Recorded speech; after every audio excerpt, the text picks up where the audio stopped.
પલળ્યું છે અમીરગઢના દ્રશ્ય કે જ્યાં આપ જોઈ શકો છો મેઘ સવારી।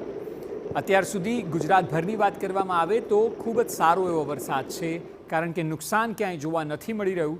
પરંતુ હજુ 4 મહિના, આ તો ચોમાસાની શરૂઆત માત્ર નથી, કારણ કે હમણાં જ વરસાદની શરૂઆત થઈ। 4 મહિના સુધી આ વરસાદ ચાલશે, ત્યારે આવનારા દિવસોમાં વધુ વરસાદ મુશ્કેલી પણ સર્જી શકે છે। બનાસકાંઠાના દ્રશ્ય, દાંતાના મુખ્ય મથક પર ધોધમાર વરસાદ વરસ્યો।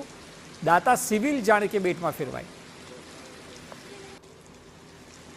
દાંતામાં ધોધમાર વરસાદથી આ દ્રશ્યો અમીરગઢના છે, પરંતુ અમીરગઢ અને દાંતા બંને જગ્યાએ વરસાદ છે। બજાર અને રસ્તા ઉપર પાણી જોવા મળી રહ્યા છે। ગઈકાલે દાંતામાં 2.5 ઇંચ વરસાદ થયો હતો, ત્યારે આજે 1 ઇંચથી વધુ વરસાદ નોંધાયો છે।